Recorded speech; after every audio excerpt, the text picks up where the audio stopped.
Vincent Lydiard, December 2025. Once again, we turn our hearts and thoughts to focus on the birth of the Savior, Jesus Christ. This time of year, when the days are short and the nights are long, I am grateful that we can feel the light of Jesus Christ in our lives. Christmas is about coming back to Christ, of gathering with family and friends, of reunions in person and in spirit, the inward and outward stretching to benefit others, and the uniting of the soul to God.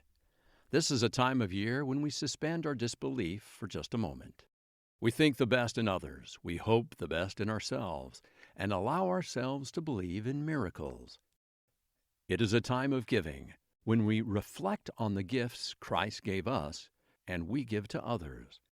This Christmas story was recorded in a journal written by Bess and retold by her great-granddaughter, Tamara Stitt. It has been sometimes titled, The Story of the Christmas Angel. I have adapted it slightly and hope that this short story provides warmth, light, and peace to your heart. In the early 1900s, my great-grandfather, Carl, homesteaded what is called Burns Creek, Idaho. It is nestled in the mountains near the Wyoming border and not too far from the present-day road between Idaho Falls, Idaho, and Jackson, Wyoming. My great-grandfather was a rough and tough old trapper who built the first road along the Snake River to Table Rock and then on to Burns Creek by hand. He had lived in the wilds all his life. He trapped for a living and sent his furs to a fur trader, who later arranged to send his daughter out to Idaho for Carl to marry. My great-grandmother was 17 years old when they were married. She kept a detailed journal of her experiences in her new home. She hated Burns Creek, Idaho. She wrote how isolated and alone she felt. She also wrote the following story in her journal. Bess was now 24 years old and pregnant with her fourth child. She asked Carl if he would take some of his furs to the valley and trade them for supplies and for things she had asked for on her Christmas list. She was embarrassed at how much she was asking for. Her list consisted of peppermint, chocolate, and a little piece of cloth yard goods to make her only little girl a new dress. Carl agreed to make the trip to the valley and to bring her home a Christmas tree. He left her in fine shape. He had chopped lots of wood, and all she had to do for the 3 days he would be gone was to go to the barn and milk the old cow. She wrote that during the first day he was gone, she and the children made cookies for Christmas and a thick pudding. They made paper chains for the tree their father would bring back to them. And then the second day, a tremendous blizzard hit the mountain. It snowed and the wind howled for the next 2 days. When the storm finally subsided, she wrote how she tried to get out of the cabin to milk the bellowing old cow, but that an ice drift had formed over the front of the cabin. She had to take an axe and chop her way through the ice to get outside. She could see how deep the snow was, so she tied a rope around her waist and went to the doorstop and started out through the drifts towards the barn. She could see that the snow was much too deep and the ice too slick, so, being with child, she didn't dare go any further than a few yards. She turned around and went back to the cabin. She felt bad for the old cow and said a silent prayer that Carl would hurry home this Christmas Eve day. The day came, and the day went. It grew late into the night of Christmas Eve. Bess wrote that of all of Carl's good habits, promptness was his very best trait. She knew in her heart that something dreadful must have happened, or he would have returned home by now. The children grew cranky and could not understand why their father and their tree had not arrived. She wrote she was just about to put them to bed when a knock at the door sent her heart flying. She knew it must be Carl. Her oldest little boy flung the door open, and her heart sunk. For there on the other side of the cabin door stood the straggliest old trapper she had ever seen. But to 3 little children on Christmas Eve, an old man with a white beard, a pack on his back, and a tree in his hand was certainly welcome.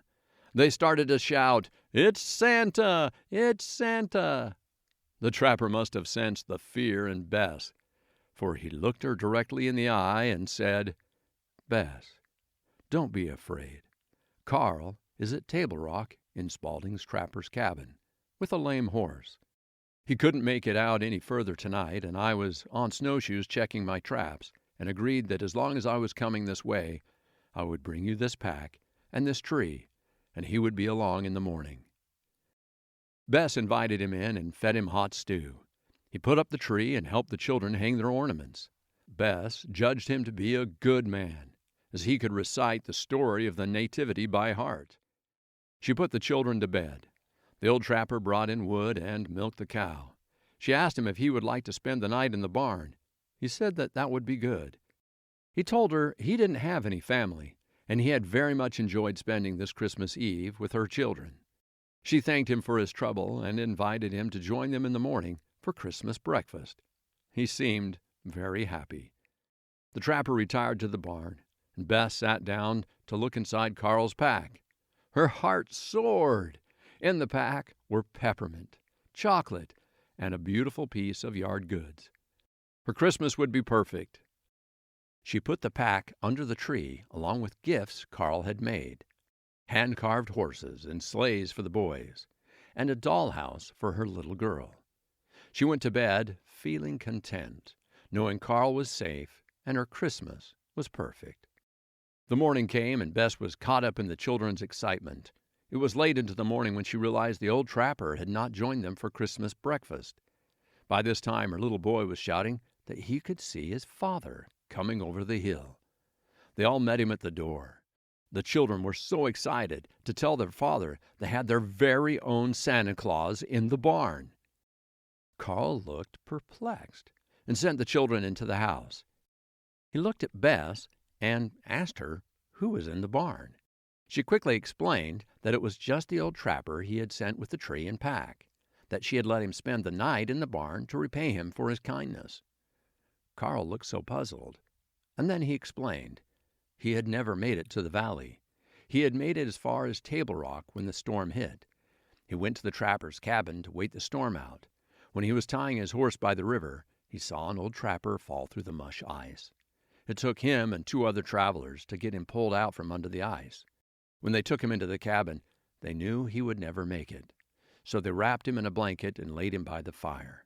The storm had subsided some, and they decided to go ahead and try and make it to the valley. The 3 saddled their horses and started back down the road. Carl said he'd only went a few hundred yards when a strange feeling came over him. He could not just go and leave that old man to die alone at Christmas. He sent the other 2 into the valley and returned to the trapper's cabin and to the old man. He told Bess he just kept the fire going and the old man would drift in and out of consciousness. Carl said he told the old trapper about his wife and family and how disappointed they would be that he had never made it to the valley to pick up the peppermint, chocolate, and a little piece of yard goods for Christmas. He told him how much he loved his family and how he looked forward to just being back home with them. But for right now, they were alone and without a Christmas tree on Christmas Eve. The old man died in Carl's arms. Bess started to cry. The pages in her journal are tear-stained as she wrote how she knew that she would find no trapper in the barn. There were no snowshoe tracks in the snow. She told Carl that she thought she had had the greatest blessing on earth. She had been allowed to entertain an angel on Christmas Eve, because Carl had shown such unconditional love of Christ through caring for a dying old trapper on Christmas Eve. There was no trapper in the barn, but she told Carl she had proof he had been there.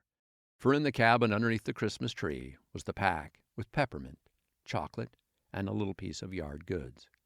She wrapped up the yard goods in white paper and left them to me with a letter telling me never to use the fabric, for it was from heaven. She told this story countless times to our family, and it has become part of our Christmas tradition.